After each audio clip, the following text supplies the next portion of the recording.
Peace and love, black family. Dr. Umar Johnson, live and direct, Memphis, Tennessee, Sunday, May the 15th. We are live at the Slave Haven Underground Railroad. We had a powerful experience. I want to give a shout out to the whole Black Tennessee family, and I want to give a shout out to We All Be Radio, the voice of Dixie. I just messed that up. All right, go ahead. We All Be News Free Dixie for the 21st century. This is Dr. Umar Johnson. Make sure you check out the We All Be News Free Dixie. We All Be News Free Dixie. Check him out. That's where you get the latest conscious information and critical information that needs to be put out into our community. PrINce of Pan-Africanism, Memphis 2016. See y'all next time. Thank you so much.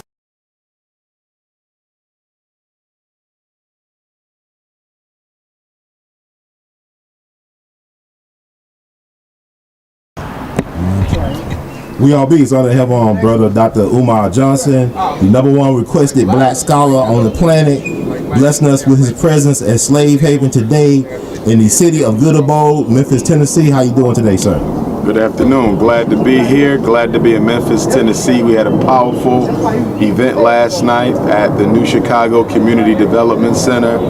Shout out to Sister Salma and Brother Osazi for hosting that event for me.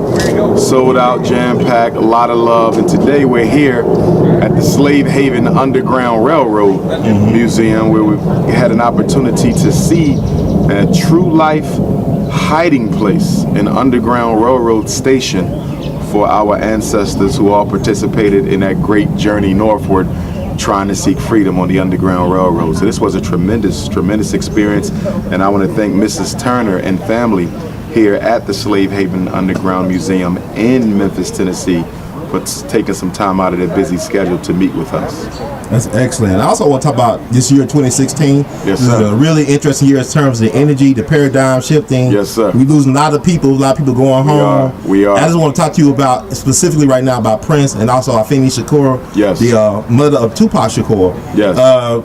What do you think about their deaths? Because both these people, seem like they were cremated real soon after they died, and a lot of people got questions about the way they died, and do you think that they were killed or murdered for their intellectual property? With the Afeni Shakur situation, I'm not intimately familiar with the details of her passing, but what does raise suspicion for me about her untimely death was that the word was circulating that a full feature-length movie on the life of her son, Tupac Shakur, was in the making. And for her to die during the early stages of making that film is a great loss to us as a people, because she's probably the only living, she would have been the only living human being who could give us an accurate portrayal of who Tupac really was, what he meant, and what he was really trying to do. With her being gone, Tupac's legacy is largely going to be left up to speculation. Those who knew him, some may have even been close to him, but no one can really protect your legacy like your mother. And so for me, the loss of Afeni Shakur really means the loss of the true legacy of Tupac Shakur. As far as PrINce goes, I'm pretty certain that PrINce was murdered. I think he was murdered by Warner Brothers, just like I think Sony murdered Michael Jackson. PrINce and Warner Brothers had come to an agreement 2 years ago that they was going to give him his masters back, which really didn't make any sense after all this long fight he's had with them for decades. But the stipulation, in order for PrINce to get his masters, he had to give them the permission to reauthorize, to re-engineer the Purple Rain 30-year anniversary album. So they brought him back to the table just so they could get back involved into his music business. And I really believe that PrINce did not like what was happening. He was going to separate again, and they knew that they had to kill him before he separated to guarantee them a stake in the interest of his estate. I'm willing to bet, just like with Michael Jackson, we heard a few months ago that Sony Records bought back the Beatles catalog from Michael's family. That's why he was murdered, for the Beatles catalog. His family sold it, not knowing what to do with it. I forecast the same thing that happened with PrINce's estate. I'm willing to bet that Warner Brothers is going to end up owning all of PrINce's music again, and I'm also willing to bet that the family is likely to sell to Warner Brothers all the unpublished music that PrINce had. In fact, PrINce's unpublished music is probably worth more than the published catalog, because he had more unreleased material than he had released. And I really believe what they wanted was that unreleased material. Can you imagine how much money is going to be made off of unreleased PrINce albums? And it's even been stated that PrINce had enough material where he could release an album every year, I believe, for the next 100 years. Wow. That's why he was murdered. And for him to be cremated as quickly as he was, what multi-millionaire gets cremated within 72 hours of an autopsy? That doesn't even make any sense. That's because you need to bury the evidence that shows that this man did not die from an illness, claiming he had the flu. Who dies of the flu with the type of money he has that can purchase any quality of medical care available in the world? Not only that, he was seen riding his bike in a local park in Minnesota. What black person rides a bike in the cold with a flu? It makes no sense. He was murdered by the music industry, as was Michael Jackson, as was Sam Cooke. Okay, they murdered Sam Cooke because he owned his own music. Okay, PrINce was teaching other artists how to own their own music. You see, they murdered Jimi Hendrix. Jimi Hendrix's manager was an undercover British MI6 agent. And when Jimi Hendrix decided that he wanted to finance the Black Panther Party and other radical groups, his manager stepped in and forbade it. And then when Jimmy found out he was being robbed by his manager, he decided to separate. And the next thing you know, they find him in the bathtub from an overdose, Whitney Houston style. And I believe Whitney was murdered because Whitney was about to investigate whether or not she had been robbed from Clive Davis. Because for all the millions of albums that she sold and the billions of dollars she raised, going broke didn't make sense for Whitney Houston, who was the top female singing star of all time. Now, Mariah has sold more albums, but that's only because Whitney stopped publishing once she ran into her drug problem. So she was going to see where the rest of her money was. And I think she's probably going to investigate owning some of her catalog. And so she had to go. So the problem is, like you talk about these different examples throughout history, Otis Redding, Sam Cooke, even PrINce and Michael Jackson, is that are we winning the battle but yet losing the war? Like we win some battles. I don't think we're winning the battle or winning the war. Okay. And when it comes to music, you got to recognize that music is another white racist institution. And I think the murder of PrINce was deliberate, intentional, and was designed to send a message to all the black artists in the music industry that if you ever try to separate from us, we will kill you first. It's like the mafia. You cannot get out. Now, if you're a low-level artist, you'll get out because you're not worth much. But if you're somebody on that level, they're not letting you out. There's no way we're going to let you make money off of your album without giving us our cut. The message is clear. And you know what's interesting, when you speak of Sam Cooke, I know his manager, A.L.L, I believe his name was, he also managed the Beatles, and he stole from them as well. Wow. And so like, it's funny how these patterns come up and you know, all over the place. See, Sam was also a good friend of Malcolm X and Muhammad Ali. And rumor has it that he had told Dr. King and Malcolm X that once they came together and stopped fighting, he was going to finance the new civil rights movement. He was dead within weeks. Remember, they killed Sam Cooke 3 weeks before they killed Malcolm X. He was killed right before Malcolm. So they was getting rid of anyone who could even potentially be part of an independent black progressive movement. But how you look at, well, you go 20 years now with Tupac. You believe Tupac was murdered by the government? Tupac was murdered. There's no question Tupac was murdered. Okay. In fact, we know for a fact that the CIA, excuse me, the FBI had Tupac and Big under surveillance for at least 2 weeks before their death. So if someone's trying to kill me and you're watching me, it's no way you can't know who's trying to kill me. And if no one is ever arrested or prosecuted, it's because you were the killer. You see, Tupac was working with the gangs in L.A., the Crips and the Bloods. He was politicizing them, and he was going to put his money behind them. But Tupac was murdered by the music industry. How can you have the #1 selling rapper in the world also being politically inclined? Imagine if Jay-Z was also interested in the black struggle. Tupac was probably the most significant threat they may have had since Malcolm X, because he had the following, he had the popularity, he had the publicity, but most of all, he had the money to make a reality his dreams and visions for his people. He had to go. Wow. And speaking of hip-hop, I want to get your opinions about the Afrika Bambaataa issue. One of the founding fathers of hip-hop accused of molesting black boys when he was a younger man, and the backlash from the, I guess, the hip-hop community. What's your take on the Afrika Bambaataa thing? Well, with the Afrika Bambaataa situation, I think it's unfortunate. I would have to say that a man is innocent until proven guilty. I have to say that. But if the allegations are in fact true, it's very sad that the origin of hip-hop culture is also part of the pedophilia conspiracy.